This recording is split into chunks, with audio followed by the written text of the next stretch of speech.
This is Helping Seniors Television, the show all about helping seniors improve their quality of life. If you are of senior age, know someone that is, or plan on becoming a senior, then this show is for you.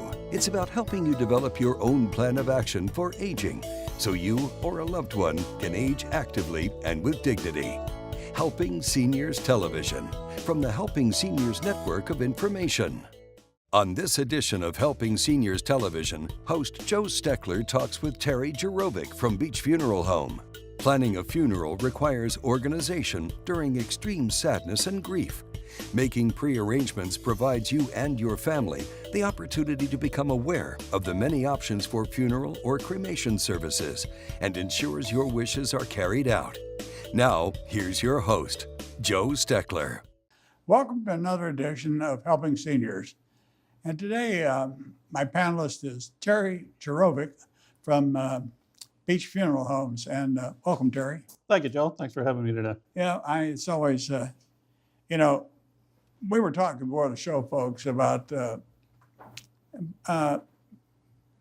general people knowledge about the funeral home industry, the burial industry, whatever we want to call it. It's probably one of the most under-talked topics in our country because most people really don't want to talk about final preparations, Terry. That's very true, and that's what I find. And one of the ways I kind of look at it, and it's funny in a way, is that when it comes to there's something we do our entire life, and that's always planning something ahead. Basically whether it be a big event or a small event, we're always planning something ahead of time. Even as something as simple as a meal, there's planning involved. If you're going on vacation, or if you're doing an outing, you plan ahead. So planning ahead is something that we've always done and will continue to do. But as you said, yet when it comes to planning ahead for our final arrangements, whether it be traditional funeral or cremation, people are kind of nervous or reluctant to talk about it to the point where they don't do anything and don't even want to have a conversation about it. Yeah. You've worked for two funeral homes. You worked for a larger national type burial industry, right? Correct. Yeah, I worked at the cemetery and funeral home location. Right. And now Beach is really a locally owned funeral home. What is sort of Terry Jurovcik's opinion of the national industry as compared to the locally owned? And is there a difference in the type of service? As far as the actual service aspect of it, maybe not as much, when they're doing the service, but the pre-planning portion of it, sometimes it can be a little bit different. Unfortunately, in this business, the pre-planning portion has come somewhat of a sales process. So because basically what we're doing is selling a service. So when you're doing your pre-arrangements and final arrangements, basically you're picking out a package as far as what it is you want done. More on the corporate side of things, a lot of times they're sales driven, and on the family owned side of things, to me it's more personal. You're getting an opportunity to establish more relationship with the family, building a relationship with the family, and you're not having to worry as much about the sales process. My approach to doing things is I try to educate people, because once again, the thing about final arrangements is it's something that not everyone, you don't get involved with it on a daily basis. So there's a lot of unanswered, unknown questions and answers. So my process is to sit down with someone, try to educate them, answer their questions and concerns that they have. That way they can make an informed decision. And there's no, high pressure sales tactics, as far as, trying to get them to move forward with it. It's just, take this information, think about it, make the decision as far as what's going to best work out for you. So what your involvement is, or what you do, is you work in the pre-planning section. Correct. Do you get involved with helping people select caskets or the urns for cremation? Yeah, sometimes what will happen, when it comes to pre-planning, I tell folks you can get as detailed as you want, or you can just kind of get a basic idea as far as just a basic service. But a lot of times if you're doing a traditional funeral, the casket selection is a process. So we'll go ahead and talk about the different type of caskets and the pricing of the caskets. And then same thing with the urns as far as, what urn they may want to use or select, for future use. You see in the paper where they'll, and I've seen on the television where they talk about advertising, say, for cremation and the relative inexpense of cremation as opposed to casket, burial, and everything else. And I've seen cremation funerals advertised as low as $600. What can you get for $600? Sometimes, as far as the pricing on, advertising like that, it's kind of a price point to kind of help bring people in. More times than often when everything's done, said and done out the door, a lot of times it may be higher than the $600. A lot of times that's just the basic process of doing the cremation. One of the things to take consideration when you're taking someone in our care and doing a removal, there's a lot of things involved as far as going out, picking the family member up at their either at their home or at the hospital, and then there's just the process of all the different things that need to be done as far as refrigeration, storage. So sometimes that price might just be kind of like an introductory price to kind of get people in, and then when it's all said and done, typically it may be a little higher. Not really knowing as far as all the details of these of the different funeral homes that are advertising that price. I can't say what the out the door price may be, but more times than not, then there may be some additional costs involved. Okay. Do you feel comfortable in talking about like prices for funeral home? I guess maybe I know a lot of viewers would probably have the same questions as I do. My question would be this to you, Terry. If I had a family member die and I knew they wanted to be cremated, I would go I would call, I'd call you all, and that's who I'd call because that's who I've been planning to have do my cremation and everything for many years because I knew the founders. I knew the Molinos of Beach Funeral Home. I knew the founders. And I've done a lot of TV shows with them and now the new owners. If I let's say with me, and I'm just going to, and my wife passed away and I wanted to have her cremated and we wanted a church service and we wanted to have a celebration of life afterwards, have a ceremony. And then there's the cost of the cremation and all the burial association, and the price of the urn would depend on the urn you picked, right? Correct. Yeah. And what do I've seen people be carried out in a box, and I've seen fancy urns. What kind of is that one of the main costs in a cremation burial? Not really, because I mean the average urn cost that most people select is going to be anywhere from, when you get the nicer vase-looking type urns, our average cost the family's going to pay for that is anywhere from $240 to maybe $300 for an urn. Typically most times what happens in a cremation package, they have what we call the temporary urn, which is included in the cost, and quite simply, like I said, that's just basically a small rectangular cardboard box for a rectangle, for a temporary urn. But you have, or do you have, a person that just doesn't know anything about, walks in and says, somebody passed away in my family and we want to have them cremated and I need the urn for the ashes and everything, and we want to bury one of the ashes places in a crematorium or maybe buried at the church, the ashes at the church. What can you give a ballpark figure on what something like that would cost? Once again, depending, so much of it depends on what the funeral home is going to be involved in. Okay. Typically when someone calls me up and they kind of, because like I said, I take calls a lot of time when someone, says that they have a loved one that's going to be, placed in hospice or something, they're trying to get an idea of pricing. A lot depends, when it comes to cremation, there's such a wide variety of options and choices that you can go. Where you can start out just with the initial, what they call a direct cremation, basically where the funeral home is not involved in doing any of the services or arrangements through the church or anything like that. A lot of times the families will arrange that on their own. So they'll come to us and say, hey, look, we just want you to do the cremation and nothing else. So that's what we call a direct cremation.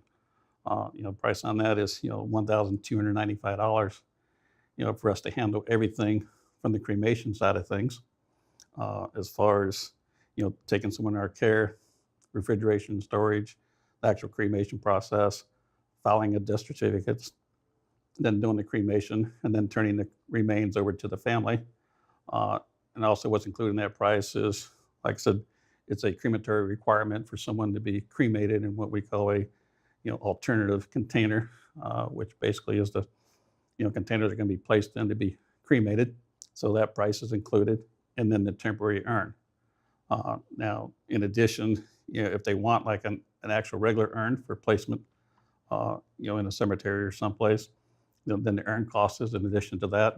And once again, low end, they get an urn for $150, or you can go all the way up to $1,000 or more for an urn, depending. But most of them, on an average, you're going to be in that $200 to $300 range. I guess the question I should have asked, and to make it a lot simpler, was is it still just like a ballpark figure that it's less expensive to cremate than it is to bury a body? Yes, yeah, for the most part, yes. Okay. And it depends on what the family wants. Right. And then the funeral home can do whatever the family wants. But where you come in and where you help so much is you help people like me understand what it is that they need that they don't even know they need. Right. My main job is when I sit down, particularly if someone's doing a pre-arrangement, is kind of, getting an idea as far as what it is that they want to do. We kind of start with the basics as far as just having a conversation and kind of getting to know them, what they're accustomed to doing. Because sometimes folks will do something that their family has always done when it comes to cemetery selection or funeral selection. So a lot of times, just sitting down, what I tell folks is just, first of all, you got to start off with just having a conversation like we're having, and then kind of getting an idea of what their wants and wishes, and make sure they have a good understanding of what other options and choices. For example, back in the 70s and 80s, it was very popular for cemeteries just sending people out door to door as far as their sales reps. And a lot of times people were buying their cemetery spaces, out of their home at a kitchen table. Right. So they'd get their space, or get their marker, and they might get a casket. So in their mind, they had everything taken care of because they knew where the final resting place was. They had their marker, and they knew the container that they're going to be buried in. So they're thinking like, oh, my pre-need is done. I don't need to do anything because no one went through the full explanation of everything that's involved. I came across when I used to work at the cemetery, conversations where people would say, well, I got everything taken care of, because we'd call them up to review their files. And in their mind, everything was done because they know where their final resting place is. But what they don't realize that they still need things from the cemetery as far as opening and closing. They still need a vault. And then, when they do pass, they think all they got to do is call a cemetery, and the cemetery is going to come pick them up and do their funeral. But unfortunately, it's a funeral home that has to come and pick you up and then make arrangements to get you to the cemetery. And that's where the funeral portion of it comes in, as far as, if there's going to be a viewing, if there's going to be a mass or a service or a visitation and things like that. So that's a whole other cost factor that a lot of people, kind of forget about or don't know about it. And that kind of goes back to what I said earlier, is that, this is something that, unless that you've had a family member where you had to come in and do their arrangements, a lot of times people aren't, knowledgeable as far as what all takes place. And that's why you come to, someone like myself, a pre-need counselor, to kind of get the facts and clear up, the concerns and questions, because this business is like anything else. You get in your circle of friends where you talk to people that are experts, and they share their experiences, whether it be good or bad, and then people base it on what other people are saying. So when you come to the actual source and sit down and talk with someone and clear up all those questions and concerns they may have, then you can move forward and make the decisions that's going to best fit your needs, but more importantly, fit your budget as well. So when you talk about planning ahead, looking ahead, pre-arrangements, pre-needs and everything, that's what you're doing. Correct. And what is the general process for doing something like that, Terry? For the most part, and like I said, we kind of sit down and we start out with the conversation, get an idea as far as what your thoughts and ideas are, as far as what is it that you want to do. And then once you determine that and get an idea, once again, kind of start out with the process of, determining whether or not there's going to be a final resting place. So, naturally there's going to be a cemetery involved. So if you're doing a traditional burial, we're going to have to talk about a cemetery and whether or not if you have cemetery, arrangements at a cemetery as far as a lot. And if not, we'll talk a little bit about how to go about doing that. And then if you decide to do cremation, you may or may not need a final resting place. So we'll talk about that as far as your options and choices, as far as what people can do with their remains. Now, once we decide that, what type of service you're going to move forward with, then there's that decision as far as traditional funeral or cremation, and then give people the details as far as what all is involved, get an idea of what cost. Usually what happens when someone comes in, by law, first thing we're required to do is to give them a general price list. And that's going to cover all of our costs as far as what we call our package prices. Okay. And basically the benefit to a package price is it's kind of like, best example I like to use is if you went to a restaurant and ordered a combo, it's basically going to be a lower price than if you ordered that food a la carte off the menu. And that's how kind of our general price list work, is that we have package prices, for different types of service, whether it be a 1 hour visitation, 2 hour visitation, what all different things are involved throughout the service. And then we also have what we call a la carte pricing, which has all the pricing broken down. So at that point, when we're talking about the different things, we can kind of, show people pricing and give them an idea and kind of make their decisions based on, A, what they can afford, and B, what they want to do as far as the type of services. In a community like we live here in Brevard County, Florida, with the population almost doubling in the time that I've lived here, and there are so many people that are not natives of Brevard County. Do you find that many, any, or no one, or all already have their burial plots paid for, or is that something that the beach would have to generally find for them? Typically, if someone's coming to us for traditional burial, a lot of times that they've already, probably had something lined up, whether it be, back home up north somewhere or here locally. When you get in a situation where, someone has cemetery spaces, up north somewhere like back in New York or something, typically what's going to happen is that, they're still going to need our services to get them transported, back to New York. So we'll coordinate with a funeral home. Well, I can't imagine anybody getting a body up north without your help. Right, correct. And a lot of people, when they do relocate like that, that's kind of like one of those, it kind of goes back in the mindset is once again is when someone, because we're not accustomed to what's all involved in our business, that in their mind, I got everything taken care of back up in New York. But, what they don't think about, because they just think like, well, the people in New York said that when I pass, they're going to come out and pick me up. And well, like if you're locally, yeah, they will come out and pick you up, but they're not going to, come down here and pick you up. You're going to have to make arrangements through another funeral home, and then, or they will make arrangements with another funeral home to get you transported, back home. So, a lot of the folks that we do talk to, that if they're doing traditional burial, I would say a good portion of them have a cemetery space already. Now, if not, we have resources that we can reach out to to assist them to get a cemetery space, or they can go directly, to one of the local cemeteries. Okay. When I was I shouldn't say this, but when you were talking about shipping a body up north, or you remember the old movie where Benny on the weekend, yep. Benny, with the dead guy, the guys were hauling around in the back of the convertible all week. Did a couple of movies on it, but Terry, death is inevitable. We're all going to die.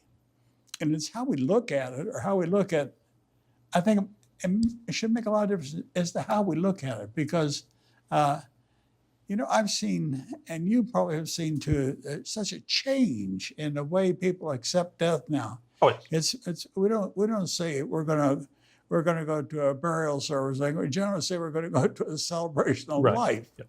We celebrate what the person meant to us. Yep. And I guess if it was somebody you really hated, you could call it a burial service, and we could do that. But, you know, one of the things, the questions you sent over, you talked about third-party funding. Yes. What do you mean by that? Basically what happens, but by law, legally, what happens when you do a pre-arrangement, basically what happens is that when you pay for your pre-arrangements, you don't pay the funeral home. Basically, legally, your funds have to be placed with a third party. Now, some of the reasons for that is one, it takes the funds out of the control of the funeral home. So if something was to happen to that funeral home, that those funds are placed, somewhere else. And then, at the time of passing, we have to go through that third party to get our funds to move forward, with the funeral. Now, a lot of the third parties that are used, basically, majority of them are special insurance companies that have, special plans or prepayment plans that they have. Basically, what will happen is at the time is that when you make your payments, and there's different ways to make the payment options as far as with the third party, but most times it's going to be through an insurance company as far as a third party.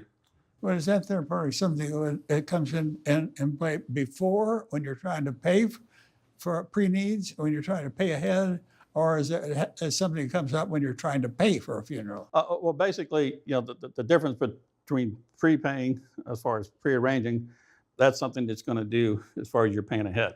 But when you come in for an actual service, I mean, if you didn't have any pre-arrangements and let's say, for example, someone comes in and said, hey, I had a parent that died, at that time they're going to pay the funeral home. They're dealing directly because it's what we call an at-need situation where, the death just occurred, we're going to handle it.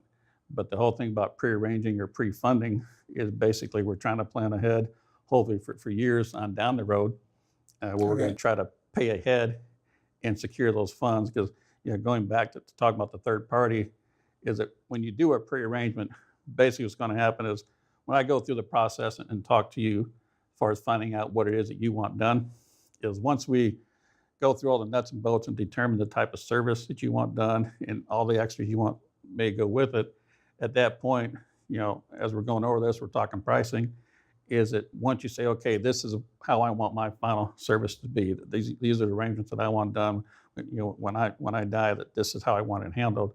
At that point, I can say, okay, here's what the price is going to be. I can put a price tag on it. This is what the cost is today. Now, if you want, what we can do is that we can go ahead and lock that price in and freeze it at today's prices. And that way, what that will do is we can secure it by doing it, any third-party funding through a prepayment plan. We can put those funds with this third party, and then whether it be 5 years, 10 years, or 20 years from now or longer, regardless of how much prices have gone up, doubled, tripled, or quadrupled, that price that we talked about today is the price that we're going to have to accept and locked in. And then what you're going to have to back that up is there's going to be contracts, what they call a goods and service contract, as far as breaking down what the funeral home is going to do for those funds that you gave them. And then also you have the pre-need fund as far as a third party that's holding those funds and securing those funds for you. We know where all this pricing got in, sort of set home with me was years ago when I was doing a television show with the first owner, David Molyneux of Beach Funeral Home. We did a show. One of the things we talked about what it cost to be buried in Tokyo, Japan, and the price of a plot of land, something like 6 foot by 8 foot, was in the hundreds of thousands of dollars. It just for a small piece of land in Tokyo, it was outrageous. I mean, you could buy a house for that here, for what they paid for that, just for a piece of land. And it was not a joke. It's actually true. In fact, I still have the article at home. But you mentioned insurance. Let's say you talk about the cost of shipping a body from here to New York. What kind of insurance is there to cover that? Basically, and once again, you can either, we have what we call travel and relocation plans, which are separate from your pre-need arrangements. If you're someone that travels on a regular basis, that that whether it be in the United States or outside the U.S. That's something you say outside the United States. Does the same plan cover in and out of the United States? Yeah. Basically, there's a couple companies out there that have, and like I said, it's called a travel and relocation plan. Basically, it's separate from the pre-arrangements that you have, with the funeral home. But what that basically guarantees is that, and typically it's a one-time payment. It covers you for the rest of your life, so it's not something like most insurances where you got to renew it every year or every month. You just make a one-time payment. They're anywhere from $400 to $500 one-time payment. You pay that, and then when you travel, if something happened out of state or out of the country, you basically contact that company and let them know what the death is taking place. And then what you have to do is kind of, when you make the arrangement, when you buy that plan, you kind of have to tell them where your destination is going to be, because their goal is to get you back to the funeral home where your service is going to take place. You're outside the United States. There are not just the financial costs, it's the diplomatic problems of getting that body shipped from outside the United States back inside the United States and crossing different country borders and everything. Yeah, and that's one of the reasons that, when I'm sitting down and talking with folks about doing pre-arranging, that's one of the things that, as you're having conversation, find out if they do travel on a regular basis, because once again, simply, when it comes to dealing with outside the country, they know all the, correct things to do and ways to go about it, to make sure that you go through the proper channels to get returned to the United States. Okay. And then same thing here, as far as even in the U.S., is that they're contracted with thousands of funeral homes throughout the United States. So once again, is when you call them up and say, hey, look, death took place in XYZ city and state, they're gonna let you know who to contact, which funeral home, and then that funeral home will coordinate with the family to go ahead and get them back to where they need to go. I'm Joe Steckler. Thank you for joining our program today. I'd like to remind you that our senior information line is available to you at 321-473-7770. There you can get help and direction that could be helpful for your specific situation or circumstances. The work of helping seniors is very important, but we can't do it alone. That is why our sponsors here in Brevard County are so important. I'd like to thank our many area sponsors, businesses, and medical providers who support the mission of helping seniors that help us carry the cost of our media efforts. If you'd like to join us either as a business partner or simply donate as an individual, we would welcome your call at 321-473-7770. You are always welcome to visit our website at www.helpingseniorsofbrevard.org. Thanks so much for your help. It does make a difference.